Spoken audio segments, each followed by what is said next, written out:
जय श्री कृष्णा। प्रिय दर्शकों, आप सभी का स्वागत है हमारे इस YouTube चैनल पर। दर्शकों, अक्सर ऐसा होता होगा ना कि आप अपनी कुंडली को देख करके बड़े उत्साहित होते हैं। देखिए, मेरी कुंडली में तो चार चार ग्रह उठ चुके हैं।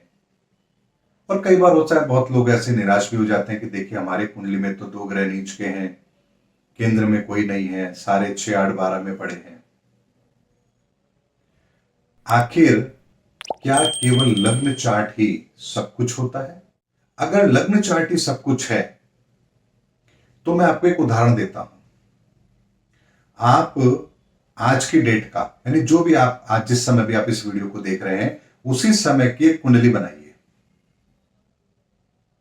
अब आप इस कुंडली में देखिए कि चंद्रमा कितनी डिग्री पर है। अगर चंद्रमा मान लीजिए 2 या 3 डिग्री पर है, 5 डिग्री पर है, अब आप ठीक 24 घंटे बाद का गोचर बनाइए, यानी 24 घंटे बाद की कुंडली बनाइए। मैं और साधारण तरीके से आपको समझाता हूं, जो हमारे दर्शक नए हैं, नहीं जानते एस्ट्रोलॉजी को, उनके लिए। मान लीजिए आज 30 नवंबर है, तो 30 नवंबर 2022 को प्रातः 10 बजे की कुंडली बनाइए। उसमें देखिए चंद्रमा कितने डिग्री पर है। अगर चंद्रमा 5 या 7 डिग्री या 10 डिग्री पर है, अब आप 1 दिसंबर का गोचर बनाइए। 1 दिसंबर को सुबह 10 बजे की कुंडली बनाइए। अब आप देखिए दोनों कुंडली के अंदर डिफरेंस क्या है। आपको दोनों कुंडली एक जैसी नजर आएगी यदि चंद्रमा 10 डिग्री या 12 डिग्री भी है तो, क्योंकि चंद्रमा की डिग्री आपको बदली हुई नजर आएगी। अगले दिन 24 घंटे बाद जब आप कुंडली बनाएंगे तो आप देखेंगे कि चंद्रमा में लगभग उसी समय पर 13 अंश बढ़ चुके हैं, लगभग 13 अंश। लेकिन कुंडली वही है। और मान लीजिए इस समय पर आपने जो कुंडली बनाई थी पहले वाली, उसमें अगर मान लीजिए चंद्रमा 20 डिग्री पर है, तो अगले दिन की जब आप कुंडली बनाएंगे तो केवल चंद्रमा ही अगली राशि में गया है और 2 डिग्री पर है, बाकी सभी ग्रह तो वैसे हैं। तो क्या अब इस व्यक्ति के, और ये जो 24 घंटे बाद पैदा हो रहा है, उसके दोनों के जीवन के अंदर एक ही जैसा सब कुछ होगा? क्योंकि अगर मान लीजिए चंद्रमा 2 डिग्री का है तो अगले दिन भी चंद्रमा उसी राशि में होगा, तो इन दोनों की कुंडली का प्रिडिक्शन आप कैसे करेंगे? दर्शकों, इस चीज को समझिए कि कुंडली के अंदर चार्ट कैसे काम करते हैं। जब आप D1 चार्ट देख रहे हैं तो दोनों चार्ट लगभग समान दिख रहे हैं। एक दिन के फर्क में चंद्रमा की डिग्री में फर्क आ रहा है, और हो सकता है बाकी के ग्रहों में भी अगर कोई 28 डिग्री 29 डिग्री या राशि बदलने की स्थिति में है तो वहां भी वो राशि बदलेगा। लेकिन अमूमन मान लीजिए बाकी के ग्रह भी 20 22 डिग्री या 15 16 डिग्री के आसपास है, 10 डिग्री के आसपास है, तो अमूमन चार्ट आपको एक जैसा ही नजर आएगा। अब इस बात को बहुत आसानी से मैं आपको समझाता हूं। मान लीजिए आपसे कोई पूछे कि आप कहां रहते हैं, और आपका जवाब होता है कि जी मैं तो इस धरती पर रहता हूं। तो अब एक आइडेंटिफिकेशन बनी हमारी कि इस ब्रह्मांड के अंदर, इस अनंत आकाश गंगा, इतने पूरे ब्रह्मांड के अंदर आपकी स्थिति निर्धारित हुई कि आप पृथ्वी पर रहते हैं। लेकिन पृथ्वी तो आप कहीं भी रह सकते हैं। तो आपसे अगली चीज पूछी जाती है कि जी पृथ्वी पर कहां? तो आप कहते हैं जी मैं तो भारत में रहता हूं। अब आपको एक विजन और क्लियर हुआ, अच्छा भारत में रहते हैं ये, लेकिन भारत में कहां? भारत तो बहुत बड़ा है। फिर आप कहते हैं जी भारत में मैं राजस्थान में रहता हूं। अच्छा राजस्थान में, पर राजस्थान तो बहुत बड़ा है। फिर आप कहते हैं जी राजस्थान में नहीं, मैं तो जयपुर में रहता हूं। अच्छा जयपुर में रहते हैं, पर जयपुर में कहां? आप कहते हैं जी जयपुर में मैं तो मेन वॉल सिटी में रहता हूं। अच्छा वहां, वहां कहां? वो भी एक बड़ा एरिया है। तो आप कहते हैं जी देखो मैं इस घर में रहता हूं। अच्छा इस घर में रहते हैं, पर इस घर में इस समय कहां? बेडरूम में है, किचन में है, ड्राइंग रूम में है, छत पर है, बालकनी में है, कहां? आपकी पोजीशन क्या है इस समय पर वहां पर? आप कहते हैं जी इस समय पर मैं अपने बेडरूम में हूं। तो बेडरूम में कहां? बेड पर है, या वॉकिंग कर रहे हैं, या बाथरूम में है, या ड्रेसिंग टेबल के सामने है? आपने कहा जी मैं अपने बेडरूम में हूं और बेड पर हूं, तो बेड पे कहां है? इस कोने में है, उस कोने में है, नॉर्थ ईस्ट में है, कहां है? आप कहेंगे जी मैं तो नॉर्थ ईस्ट में हूं, तो वहां बैठे हैं कि लेटे हैं? यानी आप देखिए कि आपके एक पोजीशन को भी हमने कितनी बारीकी से आइडेंटिफाई किया, तब जाके पता लगा कि आप एक्चुअल में इस समय पर कहां और किस स्थिति में हैं।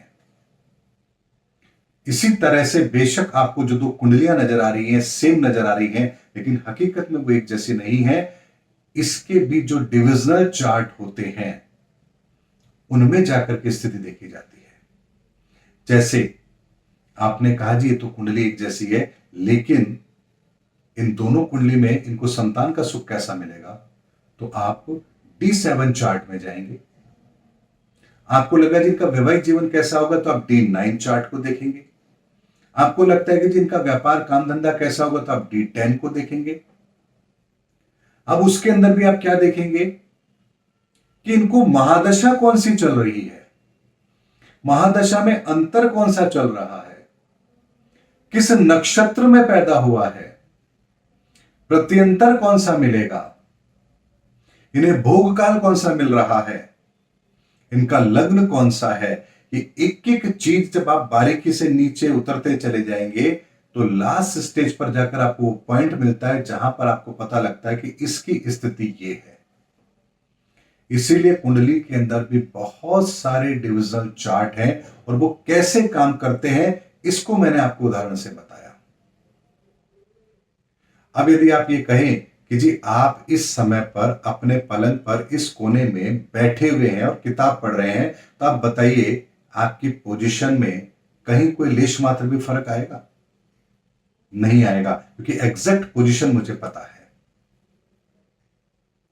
लेकिन यदि मैं ये कहूं जी जयपुर में, तो जयपुर में कहा, जयपुर तो बहुत बड़ा है जी, मानसरोवर तो मानसरोवर भी बहुत बड़ा है जी, इस कॉलोनी में, इस घर में, तो इस घर में भी कहां घूम रहे हैं वो। तो इसी तरह से ध्यान रखिए दर्शकों कि आपके डिविजनल चार्ट भी काम करते हैं कुंडली के अंदर। इसलिए केवल लग्न चार्ट को देख करके हताश निराश परेशान मत होइए जी मेरे तो 6 ग्रह एक ही घर में बैठे हुए हैं जी, मेरे तो 5 ग्रह 12वें भाव में आ गए, मेरे तो छठे भाव के अंदर ही राहु बैठा हुआ है, मेरे तो देखिए बृहस्पति अष्टम में आ गया, राहु के साथ बैठ करके देखिए गुरु चांडाल योग बना रहा है।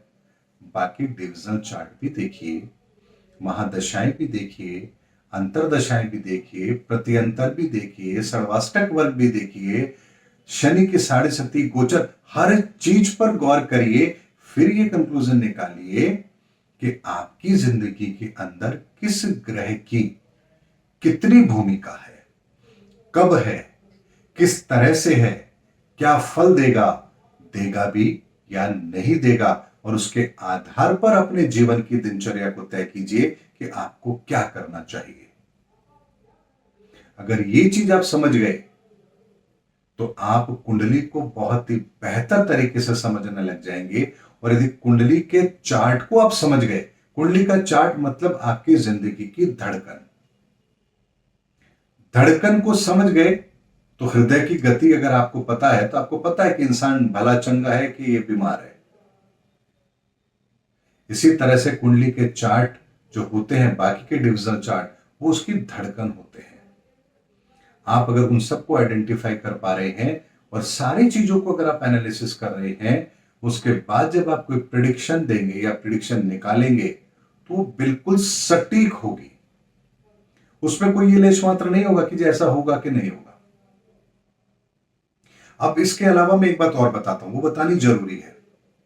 अब ये तो बात हुई कि जब आपकी एग्जैक्ट पोजीशन किसी जगह पर थी जहां पर उसको आइडेंटिफाई करने के बहुत सारे सूत्र मौजूद थे।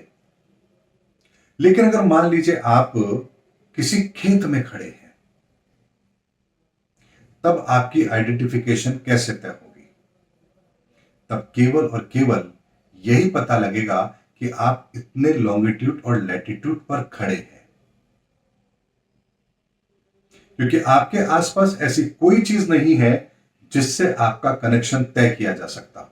मान लीजिए कोई व्यक्ति है पूरे खेत में खड़ा है बीच में, अब आप उसकी आइडेंटिफिकेशन कैसे तय करेंगे? आप इतना जरूर पता कर लेंगे जी इस राज्य के, इस शहर के, इस गांव के अंदर खड़ा है, इस खसरे नंबर पर खड़ा है। और उस खसरा नंबर भी तो बहुत बड़ा हो सकता है, 5 बीघा का भी खसरा नंबर हो सकता है। तो उसके अंदर एग्जैक्ट पोजीशन के लिए आपको क्या करना पड़ेगा, आपको लॉन्गिट्यूड और लैटिट्यूड पर आना पड़ेगा कि इस लॉन्गिट्यूड लैटिट्यूड पर यह व्यक्ति खड़ा है। इसी तरह से कई बार कुंडलियों के अंदर कुछ परिस्थितियां ऐसी होती हैं कि चार्ट भी एक क्लियर कट इंडिकेशन नहीं देते हैं कि एग्जैक्टली इस व्यक्ति के जीवन में क्या होगा। तब वहां पर संभावनाओं का खेल बनता है। जैसे किसी का D9 चार्ट यानी नवमांश आपकी कुंडली का खराब है। अब जब कुंडली के अंदर नवमांश खराब है तो साफ साफ पता लगता है कि भैया इसकी जिंदगी का अंदर जो वैवाहिक जीवन है इसका वो डिस्टर्ब है। अब सामने वाला प्रश्न करता है, जी बताइए लड़की कैसी होगी, लड़का कैसा होगा, नौकरी पेशा होगा या बिजनेसमैन होगा, शादी शहर में होगी या बाहर होगी, हमें अपनी ही कास्ट की मिलेगी या इंटर कास्ट मिलेगी। तो क्या इन प्रश्नों का उत्तर दिया जा सकता है? ये ठीक वही स्थिति है जैसे व्यक्ति खेत में खड़ा है और बोले जी बताओ मैं आसपास किसके खड़ा हूं, तो भाई हर तरफ या तो पेड़ होगा या मिट्टी होगी। अब आइडेंटिफिकेशन कैसे दें? ये कहे जी मिट्टी के पास खड़े तो पूरे खेत में मिट्टी है, आपको कहे जी गेहूं की बाली के पास खड़े हो तो पूरे खेत में गेहूं लगा हुआ है। अब आपको बाली भी तो नहीं बताई जा सकता, इस खेत के अंदर देखिए 1 लाख बाली है जिसमें से इतने नंबर की बाली के आसपास आप खड़े, नहीं बोला जा सकता क्योंकि उसकी कुंडली क्या इंडिकेशन दे रही है, उसकी कुंडली इंडिकेशन दे रही है भैया इसका वैवाहिक जीवन ही खराब है। तो सबसे पहले तो अपने वैवाहिक जीवन को ठीक करने की तरफ अपना कदम बढ़ाइए। अगर वो ठीक हो गया तो वो जो ग्रह आपने जिस ग्रह को मनाया है, शांत किया है, मैनेज किया है, ये उसके ऊपर डिपेंड करेगा कि वो आपको कितना बढ़िया रिजल्ट देने के मूड में है। अगर उसको बहुत अच्छी तरह से आपने मैनेज किया है तो आपके जीवन में वो वैवाहिक जीवन से संबंधित कोई परेशानी नहीं आने देगा। आपको एक अच्छा योग्य वर भी मिलेगा या वधु भी मिलेगी और आपका जीवन, आपका वैवाहिक जीवन भी अच्छा होगा। लेकिन उसके लिए आपको शुरू से ही उस ग्रह से संबंधित उपाय करने पड़ेंगे ताकि आपको आपके जीवन के अंदर अच्छे रिजल्ट मिले। उम्मीद करता हूं दर्शकों इस वीडियो के अंदर मैंने आपको कुंडली के डिविजनल चार्ट को लेकर के एक साइंटिफिकली ऐसी बात आप लोगों के सामने रखी है जिसको समझने के पश्चात आप ब्रॉड वे में समझने को मजबूर होंगे कि आखिर कुंडलियां काम कैसे करती है। और तभी आप उन लुभावने वादों से अपने आप को बचा पाएंगे। जैसे आप कई बार पेपर में देखते होंगे ना, मां काली के आशीर्वाद से बिछड़ों को मिला दूंगा, गड़ा हुआ धन दिलवा दूंगा। आप देखते होंगे बहुत सारे पेपर में इस तरह के ऐड आते हैं। ध्यान रखिए वो लोग एस्ट्रोलॉजर्स नहीं है। एस्ट्रोलॉजर कभी भी इस तरह के दावे नहीं करेगा कि मैं आपको गड़े हुए धन दिलवा दूंगा, बिछड़ी हुई प्रेमिका आपको मिलवा दूंगा। ये इस तरह के दावे एस्ट्रोलॉजी में कभी भी नहीं होते हैं। एस्ट्रोलॉजी के अंदर केवल और केवल ग्रहों के आधार पर संभावनाओं को तलाश किया जाता है कि यहां परसेंटेज कितनी है और इस परसेंटेज को इंप्रूव करने के लिए क्या किया जा सकता है और अंततः सफलता की गुंजाइश है भी कि नहीं है। ये चीज कुंडली से आसानी से आइडेंटिफाई होती है और इसको साइंस के रूप में ही लेना चाहिए। उम्मीद करता हूं दर्शकों मैंने बहुत ही साधारण शब्दों में आप लोग के सामने सारी बात रखी है, क्योंकि यदि आप लोग समझदार होंगे, आप लोग समझेंगे, आप लोग अवेयर होंगे, तभी इस विद्या का फायदा आप अपने लिए उठा पाएंगे। उम्मीद करता हूं दर्शकों मेरा वीडियो आपको जरूर पसंद आया होगा। अगले वीडियो में आपसे फिर भेंट होगी, तब तक हमारे चैनल पर बने रहिए। जय हिंद, जय भारत।